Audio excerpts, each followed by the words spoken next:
Hello दोस्तों, मेरा नाम है शुभम और आज मैं लेके आया हूँ ग्लाइकोलिसिस, जिसमें हम लोग डिटेल में देखेंगे कि ग्लाइकोलिसिस होता क्या है, ग्लाइकोलिसिस के स्टेप्स कौन-कौन से होते हैं, ग्लाइकोलिसिस में हम लोग को कितनी एटीपी मिलती है, कितनी एटीपी लगानी पड़ती है, कितने एनएडीपीएस मिलते हैं, ये सारी चीज़ें हम लोग आज देखेंगे। तो आइए शुरू करते हैं।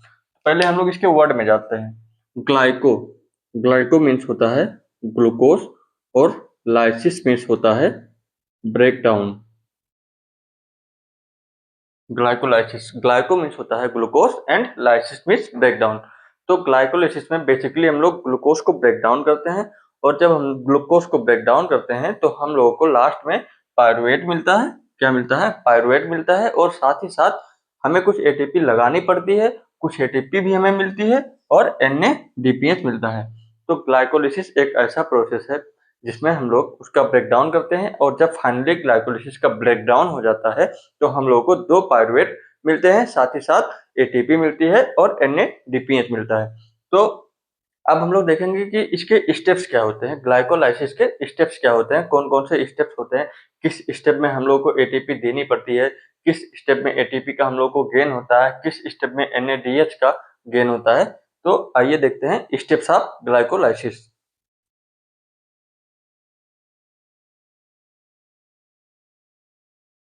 तो आइए देखते हैं स्टेप ऑफ ग्लाइकोलिसिस।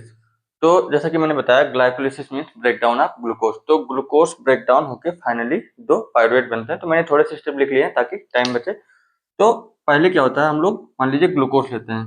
ग्लूकोज में कितने कार्बन होते हैं? 6 कार्बन होते हैं। अब ग्लूकोज जो है कन्वर्ट होता है ग्लूकोज 6 फॉस्फेट में। किसकी मदद से? काइनेज एंजाइम की हेल्प से ग्लूकोज कन्वर्ट होता है ग्लूकोज 6 फॉस्फेट में।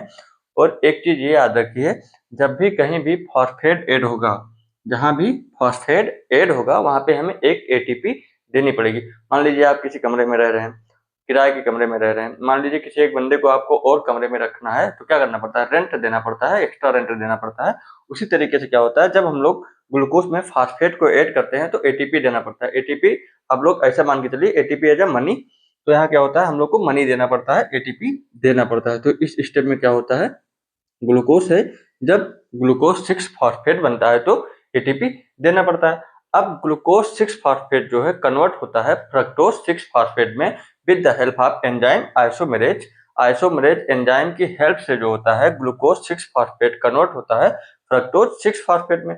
अब देखिए इसमें तो हम लोग कोई फॉस्फेट पहले से था, फॉस्फेट बाद में भी है, तो इसमें हम लोगों ने कोई फॉस्फेट ऐड नहीं किया। अगर हम लोगों ने कोई फॉस्फेट ऐड नहीं किया तो यहाँ पे हमें कोई एटीपी नहीं देनी पड़ेगी। अब क्या होता है, फ्रक्टोज 6 फॉस्फेट कन्वर्ट होता है फ्रक्टोज 1 कामा 6 बिस फॉस्फेट। अब देखिए पहले यहाँ पे एक फॉस्फेट था, यहाँ 20 में 2 फॉस्फेट हो गया। तो इस स्टेप में क्या हुआ, फॉस्फेट ऐड किया गया। तो इस स्टेप में भी हम लोग को क्या करना पड़ेगा, एटीपी देनी पड़ेगी। क्या करना पड़ेगा? एटीपी देनी पड़ेगी, क्योंकि यहाँ भी हम लोग क्या किए, फॉस्फेट को ऐड किए। अब ये जो फ्रक्टोज 6 फॉस्फेट होता है, ये फास्फोफ्रक्टोकाइनेज एंजाइम होता है, उसकी मदद से कन्वर्ट हो जाता है फ्रक्टोज 1 कामा 6 बिस फॉस्फेट में। अब फिर आता है एल्डोज एंजाइम। अब इन सब में तो कितने कार्बन थे? इन सब में 6 कार्बन थे। अब क्या होता है, जब एल्डोज एंजाइम आता है तो क्या करता है, इसको डीएचएपी और ग्लिसरॉल्डिहाइड 3 फॉस्फेट में कन्वर्ट कर देता है। अब ये जो ग्लिसरॉल्डिहाइड 3 फॉस्फेट होता है, इसमें 3 कार्बन होते हैं, इसमें 3 कार्बन होते हैं। तो बेसिकली फ्रक्टोज 1 कामा 6 बिस फॉस्फेट जो होता है वो ब्रेक डाउन हो गया 3 कार्बन में। एक प्रोडक्ट जो बनता है वो होता है डाइहाइड्रोक्सी एसीटोन फॉस्फेट और दूसरा प्रोडक्ट जो होता है ग्लिसरॉल्डिहाइड 3 फॉस्फेट। अब क्या होता है, ये जो डाइहाइड्रोक्सी एसीटोन फॉस्फेट होता है ट्राइओज आइसोमेरेज एंजाइम की मदद से, किस एंजाइम की मदद से? ट्राइओज आइसोमेरेज एंजाइम की मदद से क्या होता है, डाइहाइड्रोक्सी एसीटोन फॉस्फेट भी कन्वर्ट हो जाता है किसमें? ग्लिसरॉल्डिहाइड 3 फॉस्फेट में। तो एक तो डायरेक्ट क्या बन गया था, ग्लिसरॉल्डिहाइड 3 फॉस्फेट, और एक जो ये डाइहाइड्रोक्सी एसीटोन फॉस्फेट बना था वो भी ट्राइओज आइसोमेरेज एंजाइम की मदद से क्या किसमें कन्वर्ट हो गया? ग्लिसरॉल्डिहाइड 3 फॉस्फेट में। तो यहाँ पे क्या हुआ, 2 ग्लिसरॉल्डिहाइड 3 फॉस्फेट हुए, तो इसको हम लोग 2 से मल्टीप्लाई कर देंगे। तो अब इसके नीचे के जितने भी प्रोसेस हैं, जितनी भी एटीपी लगेगी या निकलेगी उसको हम लोग क्या करेंगे, 2 से मल्टीप्लाई कर देंगे, क्योंकि फाइनली जो हुआ फ्रक्टोज 1 कामा 6 बिस फॉस्फेट ब्रेक डाउन हो गया किसमें? डाइहाइड्रोक्सी एसीटोन में। और डाइहाइड्रो एसीटोन क्या हुआ, फास्फेट ये भी कन्वर्ट हो गया ट्रायोज आइसोमेरेज एंजाइम की मदद से ग्लिसरॉल्डिहाइड 3 फास्फेट में। तो एक तो डायरेक्ट बन गया था फ्रक्टोज से ग्लिसरॉल्डिहाइड 3 फास्फेट, और दूसरा क्या हुआ, डाइहाइड्रोक्सी एसीटोन फास्फेट भी कन्वर्ट हो गया इसमें। तो फाइनली क्या हो गया, 2 ग्लिसरॉल्डिहाइड 3 फास्फेट बन गया। अब इसके बाद का प्रोसेस मैं लिखता हूँ, स्टेप्स लिखता हूँ, नीचे इरेज करना पड़ेगा क्योंकि स्पेस नहीं है।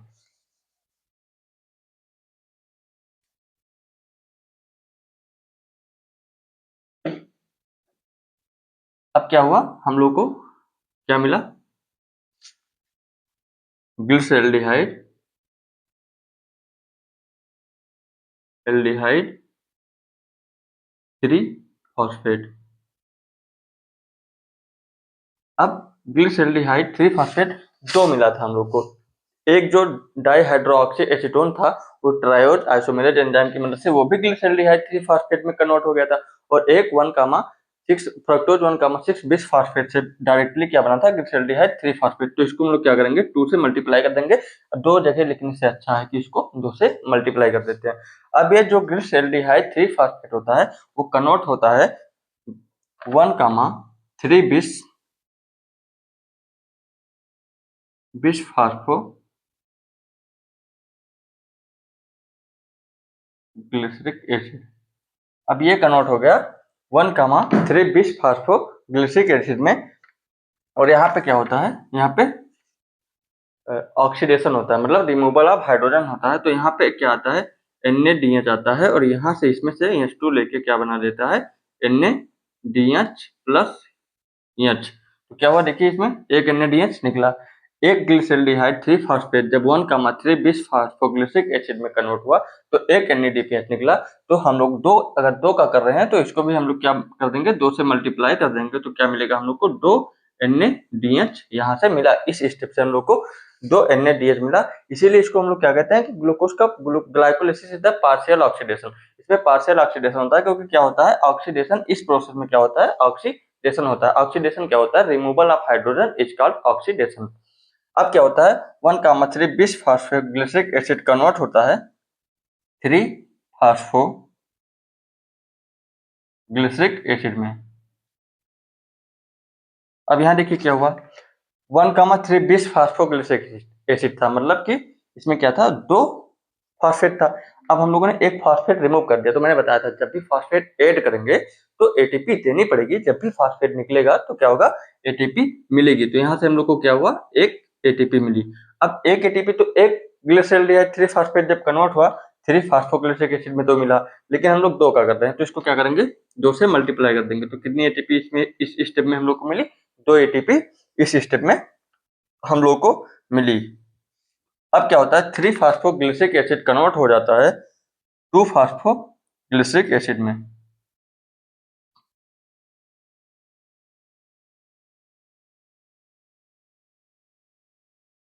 यहाँ पे जो एंजाइम लगती है उसको हम लोग क्या बोलते हैं, म्यूटेज एंजाइम।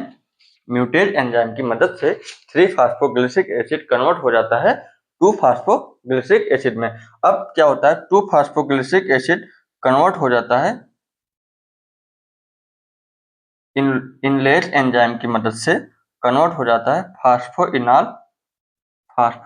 पायरुवेट में। फास्फोइनॉल पायरुवेट में। अब क्या होता है, लास्ट स्टेप क्या होता है, ये फास्फोइनॉल पायरुवेट कन्वर्ट हो जाता है पायरुविक एसिड में। तो मैंने जब ग्लाइकोलिसिस का डिफिनेशन बताया था तो मैंने बताया था कि फाइनली 2 पायरुविक एसिड मिलती है। तो जब ये मान लीजिए हम लोग एक ग्लिसरॉल्डिहाइड 3 फास्फेट को जब कन्वर्ट किए तो 1 मिला, तो 2 को कर रहे हैं तो 2 से मल्टीप्लाई कर देंगे तो फाइनली हम लोग को 2 पायरुविक एसिड मिल जाता है। अब ये जो स्टेप होता है इसमें एंजाइम जो है इन्वॉल्व होती है, उसको हम लोग बोलते हैं pyruvic kinase. Pyruvic kinase enzyme की मदद से जो फास्फोइनॉल पायरुवेट होता है वो किसमें कन्वर्ट हो जाता है, पायरुविक एसिड में कन्वर्ट हो जाता है। अब क्या होता है, देखिए यहाँ पे क्या हुआ हम लोग को, तो एटीपी यहाँ से मिली, और यहाँ भी देखिए फास्फोइनॉल था, मतलब फॉस्फेट था। जब ये पायरुविक एसिड में कन्वर्ट हो तो क्या हुआ, फास्फेट रिमूव हो गया। अब फास्फेट रिमूव हो गया तो यहाँ पे भी हम लोग को क्या होगा, 2 एटीपी मिलेगी। एक स्टेप से एक, दूसरे स्टेप से 2, तो इसको हम लोग 2 से मल्टीप्लाई करते हैं, 2 एटीपी मिलेगी। तो देखिए हम लोग को कितनी एटीपी मिली, 1 2 2 एटीपी मिली। और स्टार्टिंग में हम लोग 2 एटीपी लगाए थे, किस प्रोसेस में लगाए थे, जब ग्लूकोज से ग्लूकोज 6 फास्फेट बनाए थे तब एक एटीपी लगाया गया था। इसके बाद में जब हम लोग फ्रक्टोज 6 फास्फेट से फ्रक्टोज 1 कामा 6 बिस फास्फेट बनाए थे, मतलब एक और फास्फेट ऐड किए थे, तब वहां पे एटीपी लगाए थे। तो हम लोगों ने इसको टोटल कितनी एटीपी दी, हम लोगों ने इसको टोटल 2 एटीपी दिया। इस प्रोसेस में हम लोग 2 एटीपी लगाते हैं और नेट गेन हम लोग को कितनी एटीपी होती है, 2 एटीपी की नेट गेन होती है। अब नेट गेन 2 एटीपी की कैसे हुई, जैसे कि देखिए 2 एटीपी हम लोग को यहाँ पे मिला, 2 एटीपी हम लोग को यहाँ पे मिला, 2 यहाँ 2 यहाँ, 4 एटीपी हम लोग को मिली। कितनी एटीपी मिली, 4 एटीपी मिली। 4 एटीपी में से 2 एटीपी हम लोग लगा दिए। एक एटीपी हम लोग कहाँ लगाए, जब ग्लूकोज 6 फास्फेट बना तब एक एटीपी लगा। इसके बाद में जब फ्रक्टोज 1 कामा 6 बिस फास्फेट बना वहां पे भी एक एटीपी लगी। तो टोटल 2 एटीपी हम लोग दिए थे इस प्रोसेस में। तो इसमें से 2 एटीपी हम लोग माइनस कर देंगे, तो कितनी एटीपी हम लोग के पास बनी, 2 एटीपी। नेट गेन कितनी एटीपी की हुई, 2 एटीपी की हुई। अब 2 NADH भी बना। एक NADH जो होता है वो इक्वल टू 3 एटीपी होता है। क्या होता है, एक NADH इक्वल टू 3 एटीपी। तो 2 NADH बराबर 6 एटीपी। लेकिन ये डायरेक्ट एटीपी नहीं मिला, पहले NADH मिला। तो अगर क्वेश्चन आता है कि डायरेक्ट एटीपी कितने बने, तो डायरेक्ट एटीपी हम लोग का नेट गेन 2 हुआ। लेकिन इनडायरेक्ट अगर पूछे तो 6 ये और 2 ये, टोटल हम लोग को कितनी एटीपी मिली इस प्रोसेस में, 8 एटीपी मिली। तो इसका हम लोग एक वो लिख लेते हैं, आउटलाइन व्यू लिख लेते हैं कि कितनी एटीपी दिए, क्या क्या दिए, तो हम लोग को क्या क्या मिला। तो इसको नोट कर लीजिए।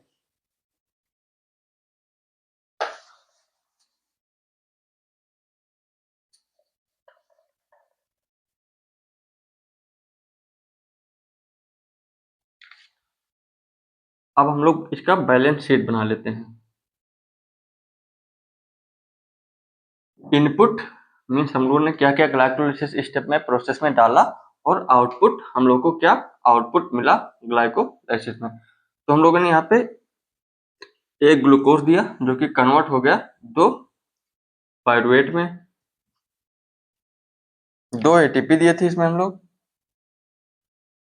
जो कि कितनी एटीपी सिंथेसाइज हुई, 4 एटीपी सिंथेसाइज हुई। लेकिन नेट गेन अगर पूछा जाएगा तो 2 ही एटीपी का हुआ, क्योंकि 2 हम लोग दिए थे, 4 बनी तो 4 में से 2 घटा देंगे तो टोटल हम लोग को 2 एटीपी का फायदा हुआ। और साथ ही साथ इसमें क्या हुआ, 2 NAD प्लस डाले थे, तो उस स्टेप में क्या हुआ था, ऑक्सीडेशन हुआ था, तो हम लोग को क्या मिला था, 2 NADH मिला था। तो अगर पूछा जाए नेट गेन एटीपी कितना हुआ, डायरेक्ट नेट गेन एटीपी कितना हुआ, तो 2 हुआ। लेकिन इन इन ग्लाइकोलिसिस मतलब पूरे ग्लाइकोलिसिस में कितने एटीपी का नेट गेन हुआ, तो 3 से इसको मल्टीप्लाई कर देंगे तो 6 एटीपी इधर मिला, और 2 एटीपी का गेन यहाँ हुआ। 4 सिंथेसिस हुआ था, 2 लगाए थे तो 2 यहाँ हुआ, तो टोटल कितने हो गए, 8 एटीपी हो गए। ये था ग्लाइकोलिसिस का बैलेंस शीट। अब क्या बचा हम लोग का, ग्लाइकोलिसिस के थोड़े से पॉइंट हैं कि इसको ईएमपी पाथवे क्यों कहा जाता है, ग्लाइकोलिसिस का पार्शियल ऑक्सीडेशन किस लिए कहा जाता है, ये मैंने बता दिया। तो इसको नोट कर लीजिए, फिर 2-3 पॉइंट्स है लिख लेते हैं, फिर ग्लाइकोलिसिस खत्म।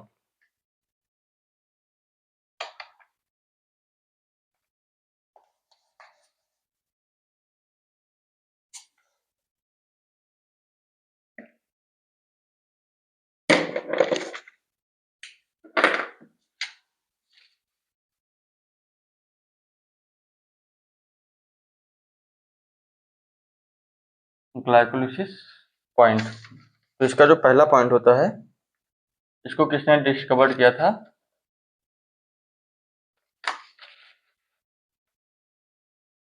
Discovered by Embden Meyerhof and partners. That's why it is called as EMP pathway। Glycolysis को हम लोग ईएमपी पाथवे कहते हैं। ईएमपी पाथवे इसलिए कहते हैं क्योंकि इसको जो डिस्कवर किया था इम्डेन मेयरहाफ एंड पैडनस ने, तो इन सभी का पहला पहला लेटर ले लिए ईएमपी, इसीलिए ग्लाइकोलाइसिस को क्या बोलते हैं, ईएमपी पाथवे बोलते हैं। दूसरा पॉइंट है ना, anaerobic process, because it does not utilize oxygen. जो ग्लाइकोलिसिस होता है वो एनारोबिक प्रोसेस होता है, क्योंकि देखिए इसमें हम लोग क्या किए, एटीपी दिए, एटीपी मिला, एनएडीपीएच मिला, ग्लूकोज दिए, लेकिन यहाँ पे कहीं भी हम लोग ऑक्सीजन को नहीं दिए, यानी कि ऑक्सीजन का यूटिलाइजेशन नहीं हुआ।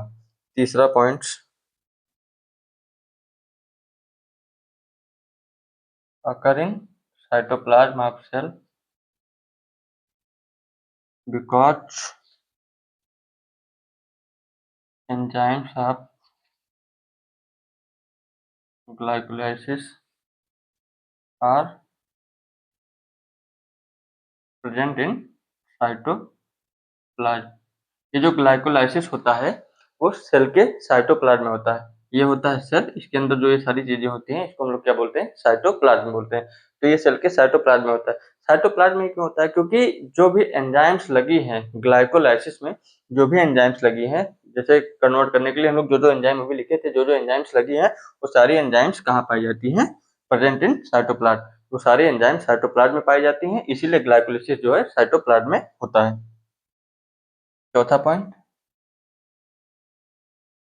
नेट गेन एटीपी कितनी हुई थी, हम लोग को नेट गेन 2 एटीपी हुई थी, क्योंकि हम लोग 2 एटीपी लगाए थे, 4 एटीपी बनी थी, तो 4 में से 2 घटा दीजिए तो नेट गेन कितनी एटीपी की हुई, 2 एटीपी की हुई। लेकिन अगर पूछा जाए टोटल कितनी एटीपी हुई, ये तो डायरेक्ट 2 एटीपी का नेट गेन हुआ। लेकिन अगर टोटल पूछा जाए कितनी एटीपी का गेन हुआ, इनडायरेक्ट एंड डायरेक्ट, तो टोटल 8 हुआ था, क्योंकि 2 एनएडीएच भी मिला था। एनएडीएच, एक एनएडीएच बराबर 3 एटीपी, तो 2 एनएडीएच बराबर 6 एटीपी, और 2 एटीपी का जो है डायरेक्ट हम लोग को मिला था, तो 2 एटीपी ये, 6 एटीपी ये। तो ग्लाइकोलाइसिस में टोटल एटीपी तो 8 मिली, लेकिन डायरेक्ट एटीपी जो है हम लोग को 2 मिली। तो ये था ग्लाइकोलाइसिस। अब अगली वीडियो में हम देखेंगे क्रेब्स साइकिल। Thank you. अगर वीडियो अच्छी लगे तो लाइक करें।